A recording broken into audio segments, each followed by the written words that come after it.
Hello again, most esteemed viewers. My name is Jekyllstein Gray, and welcome to another episode of Jekyllstein Gray Plays The House in Fata Morgana.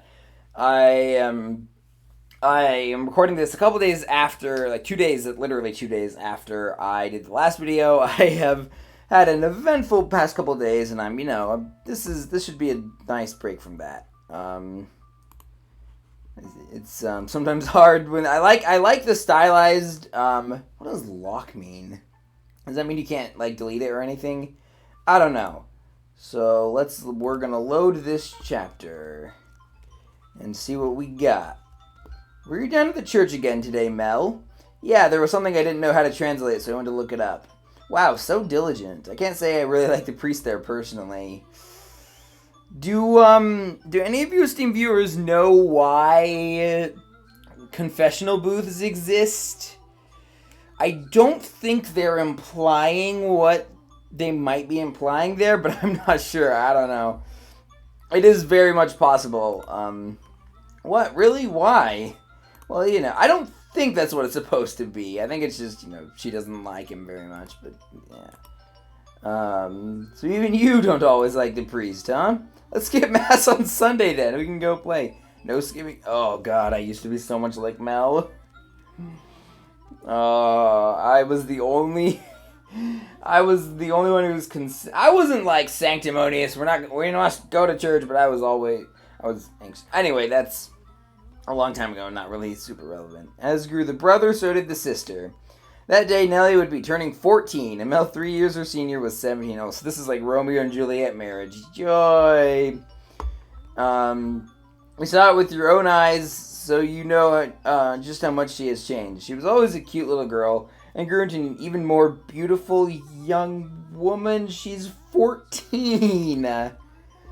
Oh, she was only 14? She was well on her way to be... Okay, that's kind of... I don't know. Anyway... as for character, but a girl like that has her own charms, would you not say? Drifting down the river of time, the two siblings matured into healthy young adults, but the core of their relationship did not change in the slightest. Nellie was very much attached to her brother, and as much as Mel complained, he still cared deeply for his sister. Around the time the sun had begun to set, carriages started lining up outside as well-dressed aristocrats made their way into the house. As Nellie had suspected, the majority of them were boys. Yeah, because she's not a complete idiot. Yes, I understand. You don't need to say anything more. Rose Manor, right? Okay, we'll go together. Like Rama Lama Lama Kading. I'm sorry. If I have to memorize every saga in Greece, I'm gonna get some use out of that. Me alone? No, please don't make me. The inhabitants of Rose Manor are surely living quite contented lives. And I'm sure they don't remember a thing. Who's saying that?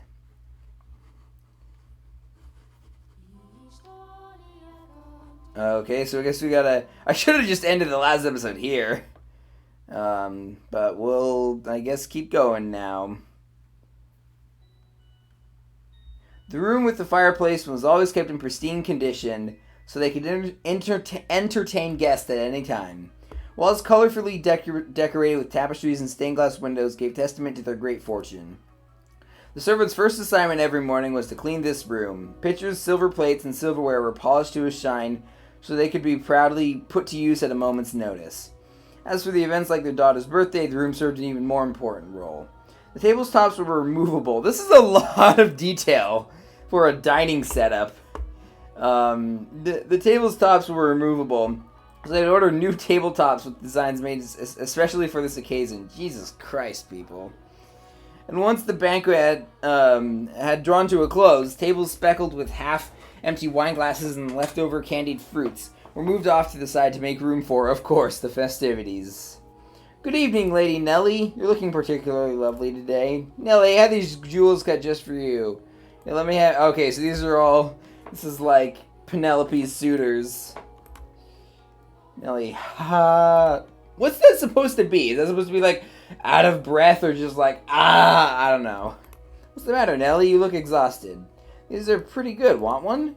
I know you like sweets. Okay, so it must be feeling of exhaustion. I want to know you like sweets. They're apples candied and rock sugar, I think. You disappoint me, dearest Mel. What do you think is the matter? They just keep coming and never ends. It's driving me up the wall. Everyone's just repeating the same lines they've been taught. They all think pretty jewels and requests to dance are enough to make a girl swoon. I think that is true for you, Nelly. Though why is she disappointed with me? Ugh, I think I'm done with birthday parties after this year. They'll probably throw an even bigger one next year. Huh? Why? Well, you know. You're about that age, Nelly. We are a reasonably distinguished family. At least even Crusader Kings, as fucked up as that is, at least waits until 16. We are a reasonably distinguished family. So there are a number of different houses that would like to have connections with us. So what you're saying is do it for the family? No, that's not. We won't date or marry anyone. I have no interest in being used as a pawn of their interfamily policy. So, okay, I'm gonna give the basic overview of why this arranged marriage stuff bothers me so much. I don't think they're good, obviously, and it's not that this broaching the subject is bad.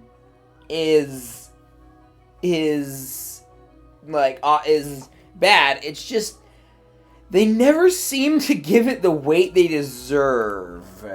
Like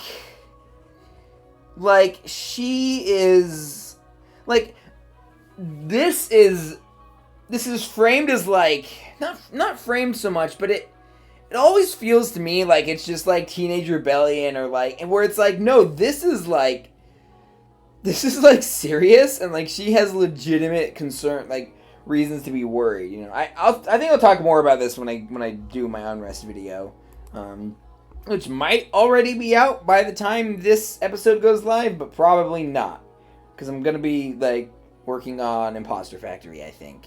Someone you actually love.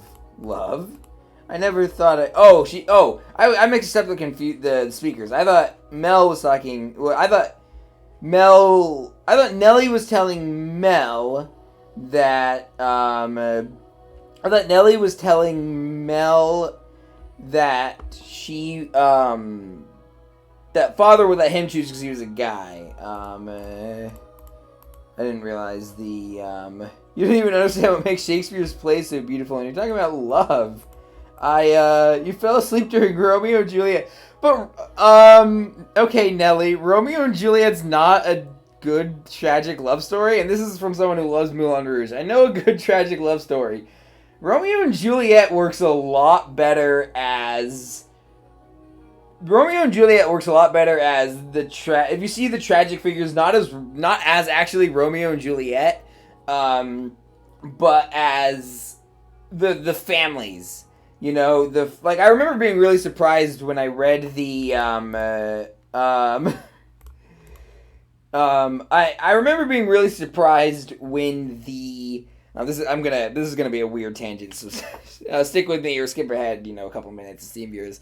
I remember being really surprised when I found out that in Romeo and Juliet, the friar straight up is like, wait, what? You guys are getting married? Like, what? This is a bad idea, but it might unite the families. And, it does.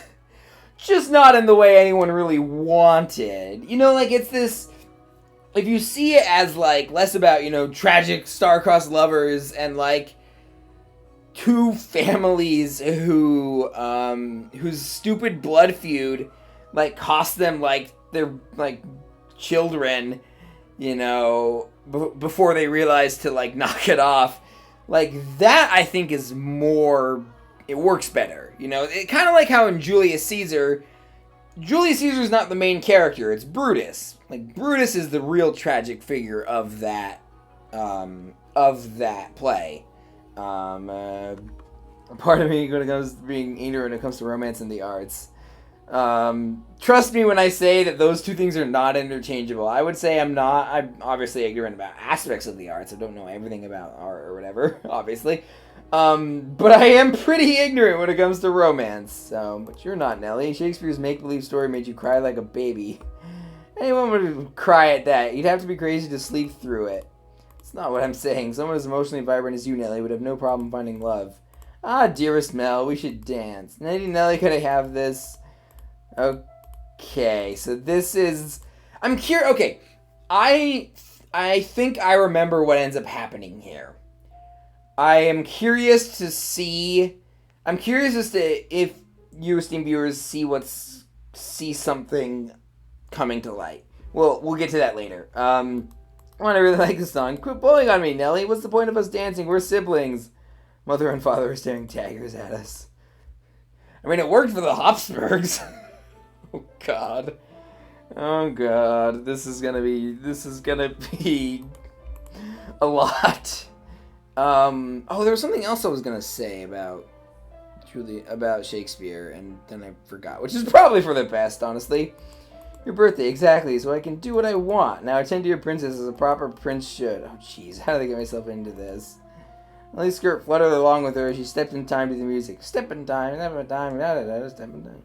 She was not only a skilled singer, but a skilled dancer as well. Mel, on the other hand, fumbled over his own feet, trying to keep up. Hashtag relatable. One would be hard-pressed to describe his dance abilities as good, even as flattery. The boys of his pedigree were taught to dance as part of their etiquette lessons. He found himself more being dragged around by his sister. He could only be said to be attending to her. This is humiliating. As his parents had been hands-off in raising him, largely giving him greenery to study and learn what he pleased, Mel looked like a tangled-up marionette. From throughout the hall, he could hear giggling, uncomfortable chuckling, and people coughing to disguise their laughter. Come now, dearest Mel, if this is the best you can manage, what are you going to do when you find a girl that catches your eye? I won't, so it doesn't matter. Again, Mel is so hashtag relatable.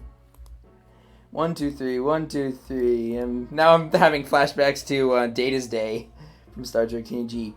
Nellie alone enjoyed her time dancing with her brother, and quite thoroughly at that. It did not matter to her that he moved awkwardly or that the guests were giving them cold stares. It was their parents who first cracked under the pressure. Yeah, you know, a lot of times parents, and not just old-fashioned ones, are very weirdly concerned with their family status. Just as their father was about to give an exaggerated cough and stop the music, a ruckus suddenly swelled up near the entrance. What could that be? Who knows? Whatever's going on, I've been spared. The music came to a stop and the party guests began bustling. The siblings' fathers spoke up sternly above the noise in order to quell the spreading commotion. He ordered the servants to investigate, had the music restarted, gave a short apology for the interruption, and set the party back on course. I went to go check on the... I forgot, this is technically first-person narration. I went to go check on the entrance with the other servants, as I recall. Oh my, why are you looking at me like that? Hee, those are not my memories, but those which dwell within the mansion. Do you think we should be following what happens next from my perspective, then? That is not what confused you? Well, your question shall be answered in time. In time. Now let us return to our tale. Though the party had fallen still for a moment, their father's decisive actions restored the guests' festive mood in short order. I really need to, do a replay series when I, know this text enough where I'm not, I know the text enough where I can act it out rather than just reading it. So it was not by any means the commotion that caused the ball to conclude any earlier than planned. Oh dear, I hear thunder. It was rather loud too. Sounds like we have quite the storm brewing. They lived in a country where the weather was nothing if not unpredictable. Rain was a frequent occurrence there. I just remembered what I was going to say. It is interesting, considering how many historical inaccuracies I pointed out and then kind of brushed aside in the last video, that alternate universe or whatever, that they would explicitly name drop Shakespeare. And in a time where Shakespeare would have been writing, I think. He died in, if I remember correctly, don't quote me on this, he died in 1620? I don't know. The stretches of time with clear skies grew longer as summer approached, but the weather was still somewhat unstable on the cusp of the two seasons. There was strong wind that night as well, which turned the raindrops into little spears on the window. Were the party to continue on any longer, no one would be able to go home. Although their father was quite concerned that Nellie had not got on with any of the aristocrat boys, he decided to cut the festivities short. Thank goodness it ended early. How lucky I am. This must be a blessing for always being such a good girl. I'm not sure having your own birthday party cut short counts as lucky. Well, depends on your point of view. But it was no fun. I can't help it if I'm not enjoying myself. For heaven's sake, Arthur was there. I have no interest in dancing with that dunce. Don't let PPG hear you saying that. Like and subscribe if you got that reference. Arthur, who's that again? Someone who was here? Unbelievable. You don't remember anything, do you, dear Snell? Came over to play a few times while we were little. Oh yeah, how could anyone forget that? He's covered in gross freckles. Okay, and he's a huge jerk. Okay, that's more understandable. He said my hair looked like the color of fallen leaves. Fallen leaves! Fallen leaves are pretty. The ugly smirk has me fuming. And he acts like nothing happened. He even calls me Lady Nelly, for goodness sake. Okay. Is there any other reason that he's a jerk besides you don't like how he smiles, and he gave you a maybe bad compliment or at one point in the past? Are you listening, dear Snell? I'm listening. I wonder what the ruckus earlier was. You weren't listening, were you? Who cares about that? Sorry, but aren't you curious? It probably wasn't another guess, at least. Maybe a cat sneaked in. You think so? I do. I just remembered an aspect of this game that I had forgotten about earlier, and I think this is probably gonna have. There's probably gonna have to be 3 videos dedicated to this first chapter. Although I don't know. Enough about that. Would you like to play cards in my room, dearest Mel? Seriously? I'm exhausted though. It's not even that late. Fine. Something feels kind of off.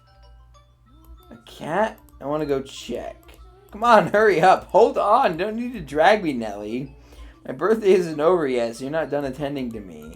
Oh, Nelly. And so he spoke, that Lord of Castamere.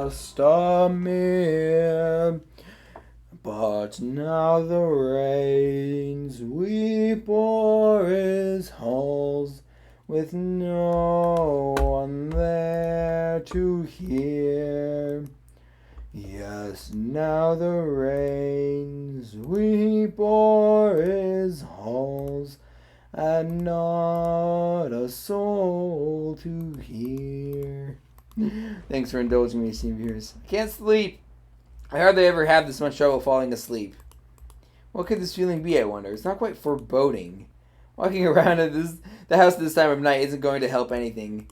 But I'm not going to fall asleep just lying there. Oh, you think this is bad, Mel? Try walking around the house at night, like right after you watch Paranormal Activity for the first time.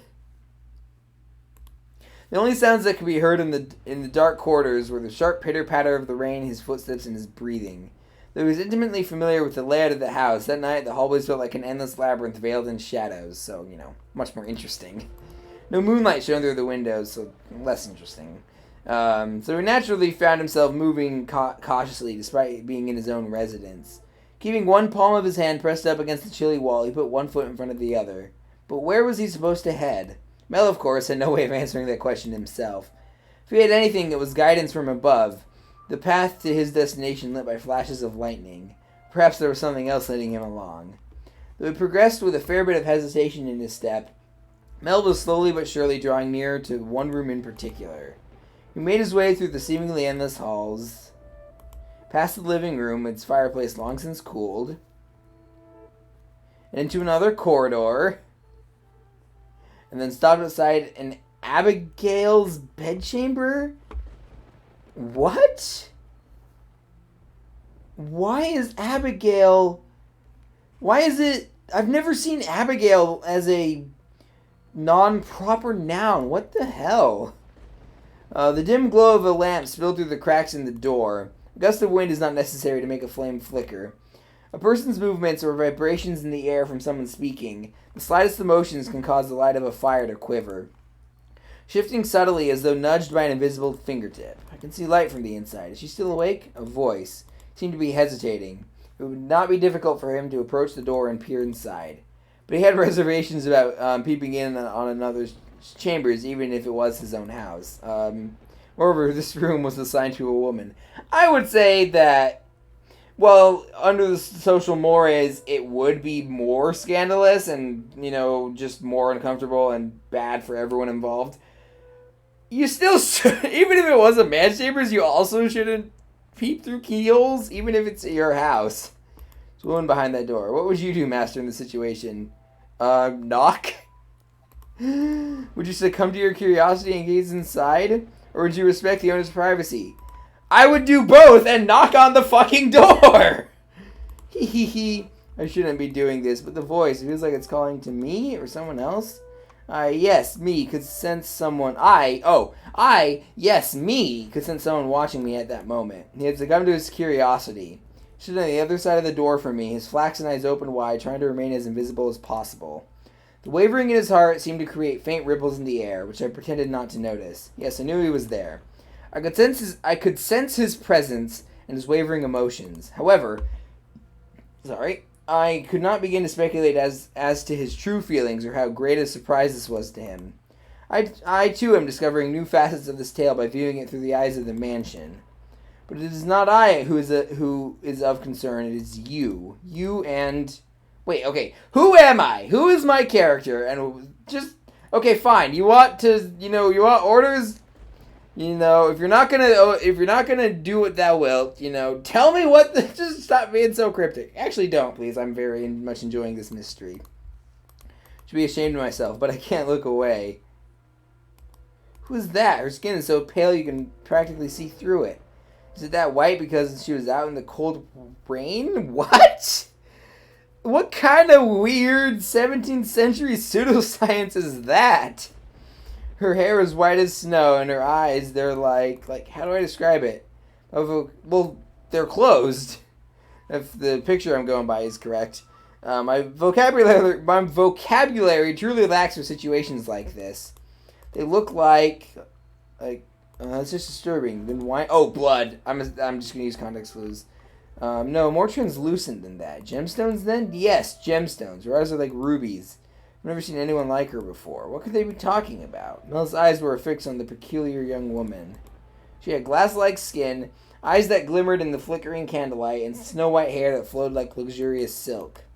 But her lips were bluish-purple, her soft, delicate skin sullied with grime, her twinkling eyes... oh boy. Forgot about the scroll wheel thing. But her lips were bluish-purple, her soft, delicate skin sullied with grime, her twinkling eyes pointed down at the floor, and her hair a disheveled mess. She was, even at a glance, clearly not a lady of means. The tips of her fingers were cracked from the cold, her nails pale from malnutrition, and her garb little more than rags. So I assumed that she was, at the party. She was, one of the servants who was preparing things for the party. Because I forgot about... I was thinking that this was someone else. I vaguely remembered this lady, but I didn't think that she was the maid. I thought she was the other lady on the title screen. However, true beauty is always visible, no matter what it may be hidden beneath, even wrapped in a veil of insalubrity, even if she thought herself hideous. I wonder what happened to her. Mel could no longer avert his gaze. Was he ever averting his gaze from the girl's visage? He had, for the time being, forgotten the shame he felt for peeping. As he strained his ears to hear the conversation taking place inside, a sickly voice arose from the white-haired girl's purple lips. So feeble was the sound that a gentle breeze blowing through the room could carry it away. I apologize for the trouble, making nothing of... Oh, no, okay. So I was right. I was right that this is, give your apologies and thanks to, yeah, understood. So these are, I remembered right, I guess. These are two separate characters. There was something strangely comforting about this house, almost as if I've been here before. Well, I mean, this is kind of in medias res, so we'll see, I guess. If my father were here, I'm sure he would be quite fond of it. I'm sorry about your father. There's nothing you could have done, I imagine. When you came to our rescue, he was already... Rescue? Father? What was that, perchance? Was that perchance what the commotion was about? He stared intently, entranced by the scene unfolding beyond the door. A gaze can often signal one's presence to others more effectively than words. The white-haired girl could likely sense him there as well. She flicked her gem-like eyes upward. Oh yeah, they do look like gemstones. That was when the boy finally felt a pang of panic. How big is the keyhole? She can see through it. For a split second, his flaxen eyes met her ruby eyes, causing him to recoil from the door. His heart was pounding like the rain. I can understand the panic when you meet someone's eyes, but that's just because I'm autistic. His heart was pounding like the rain outside. Careful now not to make a sound, he took 1-2 steps away. Did she catch me? I'm not sure. It was only for a moment. She can't have seen me. The boy did not have the courage to peek in on the room a second time, so he cautiously returned to his bedchamber as quietly as he could manage. Yeah, this scene transition. I do like the little scene stuff. My voice is all over the place today. It grounds the setting for me. Even beneath these covers, he cannot erase that girl's eyes from his memory. Her melancholic red irises, her voice delicate as glass sculpture, her pale, almost lifeless skin, her pure white hair. Kind of sounds similar to the maid, except for the hair. What is it with this game and hair colors? I'm sorry, I know I keep saying this, but it's weird. I mean, then again, the tableware stuff might have been weirder. Every singular detail kept him from banishing her image from his mind. Nor could he restrain his heavily pounding heart.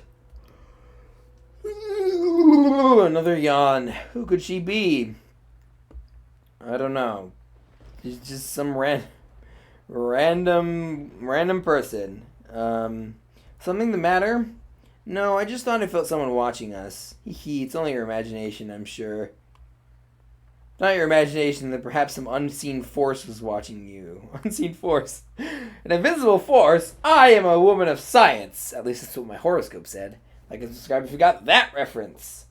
Familiar with how people refer to this mansion? Rose Manor. Yes, indeed. It is called Rose Manor because you can smell the sweet fragrance of the rose garden even at a great distance. But that is not what I meant. It is said that a witch resides within this house. A witch? I've not heard any such stories. You probably wouldn't have. It was a very, very long time ago. Nothing you need concern yourself with. You have a peculiar presence about you. Should I consider that a compliment? It's getting late. You should get some rest. A room has already been set aside for you. But first, may I ask you one thing? Yes? I do not believe you have given me your name yet. My name is... We don't get the name, I guess. L. Oh. Wake up. Get up, Mel! What? Huh, it's morning? You disappoint me, dearest Mel. It's very much long since morning. I didn't see you at breakfast, so I came to find out what was the matter. You've really been asleep that long? And father is too lenient on you, dearest Mel. Oversleeping is hardly proper behavior for a firstborn son. Well, I'm a firstborn son, and an only son. And I am not an oversleeper, holy crap, I'm not. I know. But before that, yes, dearest Mel? What are you doing in here? You can't just go prancing into a boy's bedchamber. Leave that to the servants. I did set one for you. You're the one who refused to wake up. It's not like we're strangers. I'm just gonna not say that line. That was a long time ago. That was long ago. Things are different now. Oh, you're overthinking it, silly. Now hurry up. Out of bed, sleepyhead. All right. I'm getting up. So you can see yourself out. My, you look awful, dearest Mel. Someone overslept. You look like you didn't get a wink last night. You think so? How long were you watching there, dude? Or is this like being in the presence of some supernatural being or saps your strength or whatever? You didn't go out on the town last night, did you? Naughty, naughty boy. I would never. You know that. You squeaked. I don't think I'd believe you. I didn't go out last night or anything. I'm tired because you had me playing cards until late, Nellie. Hey, we weren't playing for that long. Let's look at me. I got up just fine. Anyway, shoo. Can't get dressed with you in here. Fine, I'm leaving. Phew. I almost forgot, dearest Nell. What now? Come on, no need to be mean. I'm sure you'll be quite surprised at the news. Oh? At breakfast, which you missed, Father told us. Told you what? Really want to say? It sounds like you want me out of your room, dearest Nell. Oh, fuck you, Nellie. Please, Nellie. We got a new maid today from a house we have ties to, supposedly. Never seen anyone like her before. For supposedly coming from a good family, she isn't very graceful. And I've never seen her at social gatherings. Not to mention the fact that you would probably send your kids there to work, like, to be educated or to, like, just kind of schmooze, not to work as a maid. But that's not the surprising part. Is that maid... She's peculiar, has a very unusual appearance, that one. White hair? What? How did you know this, dearest Mel? Thanks, Nellie. Hey, get back here. Gotten into him. I just realized she's probably just albino. At the time, the majority of servants at the mansion were men. However, the ladies of the house all had abigails. Okay, so that is a phrase that I just do not remember. That is so weird. So there were several women servants, myself included.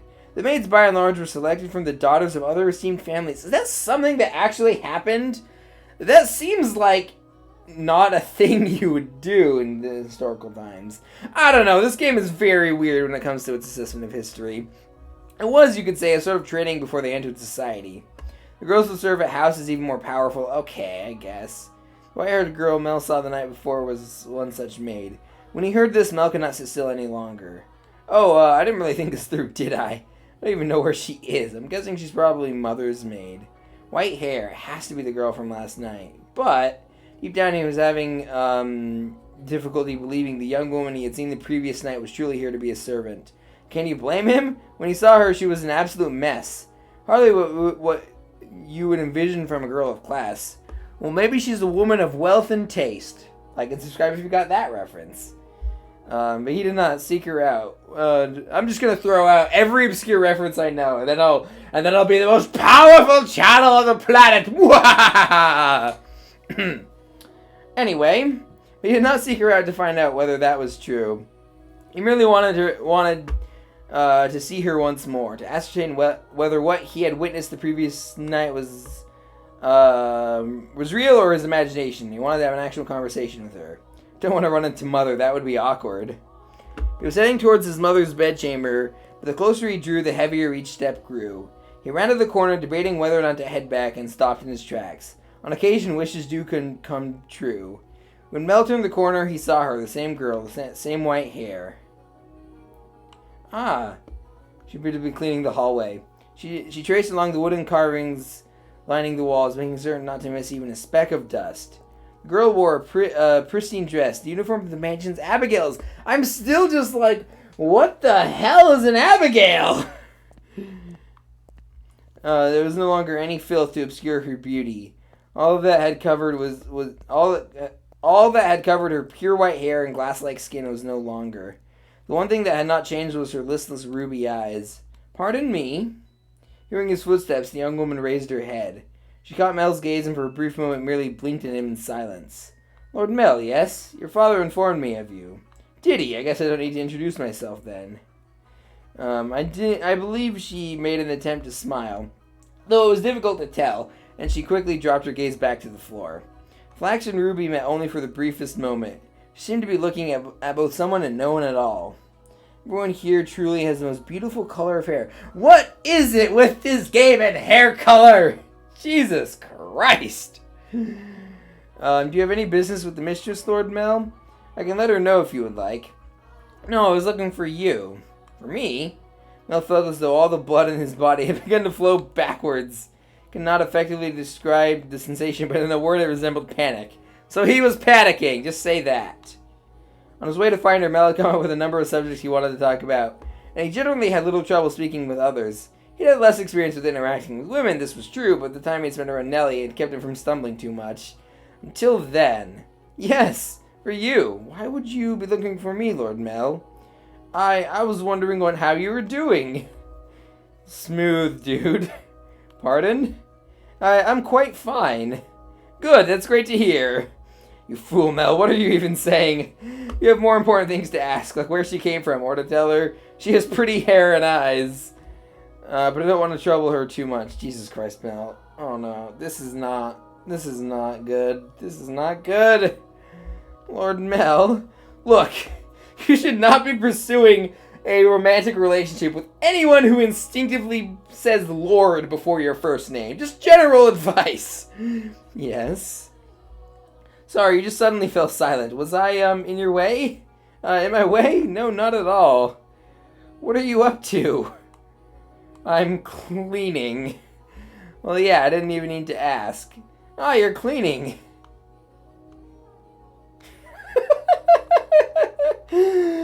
Oh man, I think even I am less awkward than this guy. Oh, you can just let the other servants take care of the cleaning. You're one of the noble's daughters we took in, right? Then why is mother making... No, I'm doing this because I want to. The mistress appeared to be busy, and I could not simply be idle. But I enjoy cleaning. Well, if you say so. Say, yesterday. This mansion is truly a thing of beauty. All the many roses in the garden, even the furnishing has had a great deal of thought put into it. I don't know, there's a part of me that's just like, the idea of a garden full of roses is just aesthetically unappealing to me, and I don't know why, per se. Somebody must have had a wonderful sense of aesthetic. And no, it's not just because it's not, like, dark and gloomy and gothic. Oh, yeah, thanks. Did she just change the subject on me? Delighted to have been given the opportunity to serve at such a magnificent house. Mother and father actually had nothing to do with that. Not even the garden. It's all been around since my grandfather's time. It was anyway. This mansion was a complete wreck when he bought it. Oh, was it? Yeah, frankly, I'm surprised he actually paid money for it. The chandelier in the foyer was shattered and only half attached to the ceiling. Most of the old decorations on the walls are broken. Sounds pretty... I think a lot of this is gonna... Again, I do know for a fact that there is a time... that there is at least one chapter that is, like, before this game. So, I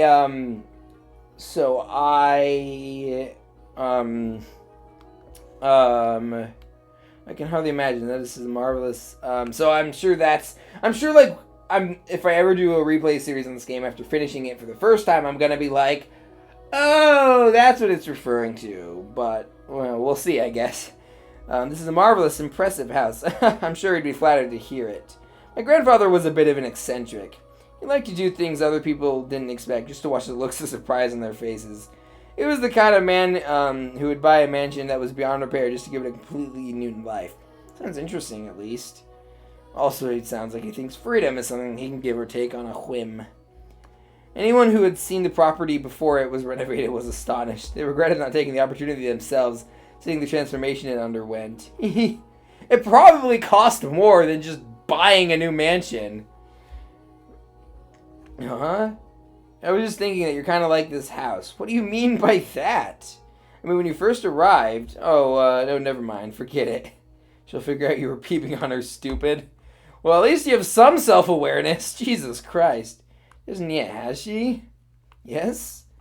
It's nothing. The more I think about it, you and the mansion aren't really comparable. Oh? The truth is, it being a rundown mess isn't the reason nobody wanted to buy this house. They say... Well, that was a weird flash. That all who dwell within this house shall be met with misfortune. Do you believe it? I'm just kidding. It's not actually true. It's all rumors and hearsay embellished to make the tale more exciting. The rumors only started because of how it used to look. Or in an ordinary setting, like the real world or whatever, I would agree with you, Mel, but, something tells me that's not going to be the case. If the mansion truly begot misfortune, then we wouldn't still be here. It didn't say when the misfortune would fall, asshole. I won't explain how my grandfather died. You know how he passed away? No, how did he? Inside a lovely lady. Wow. Okay, dude. That was... Anyway, what?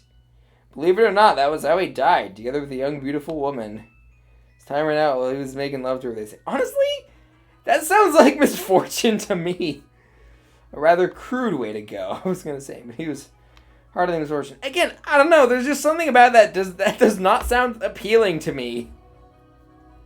What? I mean, for one, it would probably be, would probably fuck up the person you were fucking. Jesus Christ. What did I tell you? Yes. Just so you know, I promise I didn't inherit my grandfather's propensity for such base behavior. Yeah, sure you didn't. I keep thinking of that Trevor Noah bit. I can't remember what the context was, but he says, like, that's like going up in front of a judge and declaring that you don't kill puppies. Why would you say that? Because I don't kill puppies. Do you kill puppies? I am pure of body and spirit, dedicated wholly to my studies, so trust me, dude. I've played Crusader Kings, even the clergy is not like that. Hey, she laughed. My apologies. No, it's fine. Anyway, we were talking about the mansion, right? I've always thought it was kind of a strange place myself. The dress we're wearing was found here after my grandfather bought it. You don't see that kind of design around these parts, so I'm guessing it was probably imported. The architecture is really old-fashioned, too, which must have caught grandfather's eye. When he announced his plans to buy it, the entire family opposed his decision, but he refused to budge. Renovation upon renovation gave the mansion new life, but of all his work, he was most fond of the roses in the garden. He collected species from all across the world, and every time he got a new one, he would summon gardeners to arrange and grow them. I'm getting flashback. Did he end up hiring Kentucky LaCroix? I would very much appreciate it if you like and subscribe if you got that reference, esteemed viewers. Let's spoiler warning, show Crusader Kings 2. It took incredibly long to complete. There were even some that wouldn't grow in the climate of this land, but grandfather refused to give in. He truly loved roses. Me, I don't really get how someone could be so impassioned about them. Okay, the relatability of Mel is coming back now. It's just embarrassing every time someone calls this house Rose Manor. I wouldn't say embarrassing. Okay, now the relatability of Mel is gone. The fickle relatability of Mel. Do we know what his last name is? Perhaps the roses were meant for someone. What? I'm simply speculating. Sure you are. Roses make wonderful gifts, after all. Indeed they do. If you like roses as much as Nellie, you're welcome to go see them for yourself. Because many you didn't like. If anyone asked to say, I gave you permission. Don't be shy. I'm sure it'll get tiring if all you do is work. No, I'm sensitive to sunlight. Oh, that's unusual. Perhaps that explains why you're so pale. Other way around, dude. Yeah, she's albino. She has, her skin burns easily. No idea, that sounds rough. That's rough, buddy. And her skin's so pretty, too. Don't seem terribly surprised. What? No, I'm very much surprised. Would you have preferred a more dramatic response? No, I expected you to find it disturbing. Sensitive to sunlight, I can hardly spend any time outside. I'm not albino personally, but, and this guy isn't either, but, I don't think he would find it disturbing to sunburn easily. He and I are, both very pasty. Sensitive to sunlight and hardly spend any time outside. That makes me sound like some sort of kind of demonic creature. I mean... No, you're not a demonic creature, but I understand how that kind of, even a slight abnormality, given enough time, will make you will make you relate to Frankenstein's monster. I'm sad to say that I have personal experience on that. Anyway. Oh, you worry too much. There's not a monster in the world as sweet as you. Ah! Yes? Are the other maids teasing you, perhaps? The black-haired one especially. She's, how should I put it, a little frightening. Almost as if she has a steel heart or something. Jesus Christ, what the fuck? Where does that come from, dude?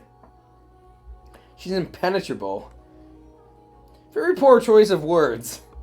Right, she's one of Mother's maids too, isn't she? Now I'm even more worried. Since you refuse to follow my instructions, you are henceforth hellspawn! Like fire! Hellfire! I can imagine her saying that. Oh, and again, I'm very sorry. No need to apologize. In fact, I wish you'd laugh more. Oh, God. Did you really just do a version of telling a woman to smile more? She's actually very kind to me, and everything she does with incredible precision and efficiency. She looks so young, and yet she has such skill. How long has she been here in the mansion? Actually, she's been here for quite some time, but I don't know exactly how long. No one knows how old she is. It's kind of creepy. Oh, I thought that they were talking about his mother. I was like, what? And then I was like, oh no, they're talking about the maid. They're talking about the maid. I have never once considered her as such. Sorry, you're right. It's bad manners to speak ill of others. If you can't say, I am actually not very fond of the phrase, if you can't say anything nice, don't say anything at all. I much prefer the phrase if you won't say something to someone's face, don't say it behind their back. Either way, she still scares me. It's like there's no light in her eyes, or like all her her smiles are all faked. Well, maybe she shouldn't be in a job where her smiles are constantly expected. Doesn't make her any less pretty, though. I just had a flashback to River from To the Moon, even though it's a surface level aesthetic similarity and nothing else to the words that these characters say. The conversation died. I had to think of something else to talk about. Yes, you can ask me anything. Does your father, Lord Mel, often retire from the mansion? I've not seen him around. Oh yeah, father frequently returns home. The mansion's actually our secondary house. Jesus Christ. Why do you ask, though? I was just curious, nothing more. Oh? Yes, what is it? One of the maids asked to see me, so I should be on my way. If you'll excuse me. What? Alright, see you later then. Goodbye. Alright, one moment. Since you're sensitive to the sun, I can pick some roses from time to time for you. For you to decorate your room. Lord Mel, that's all. Sorry for holding you up. Why am I so bad at this? She definitely thinks I'm obnoxious. I want to hide under a rock. I want to reverse time and try this over again. I'm trying to think if there's, like Groundhog Day, obviously. Life is Strange. That's what I was thinking of. Roses are not becoming of me. He is too kind.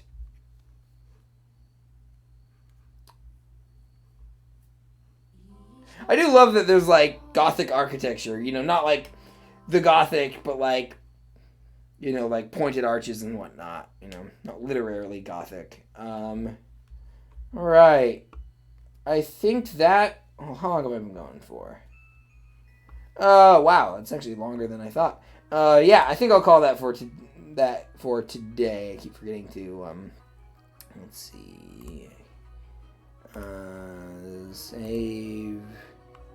Tranquil Days. This is... Okay, so these are like chapter names, I guess. So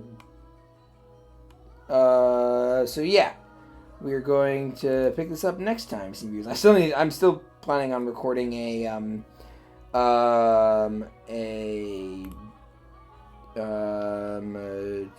sorry, I'm trying to do too many things at once.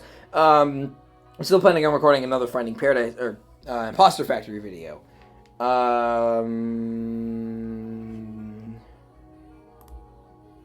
Return to the entrance. Yeah. I do love the, like, stylistic way they phrase, like, load, new game load, all that. It feels tonally appropriate while also not, like, you can tell what it is, in a way, anyway. So that will be all for today, Steam Viewers. Thank you for watching. If you liked the video, give it a like. If you have something to say, let me know in the comments. Twitter, Letterboxd, and Nexus.gg, links in the description down below. Subscribe and ring the bell for notifications. I think I already said like, and comment, and, algorithm stuff. All hail the algorithm. And I'll see you in the next video. Goodbye.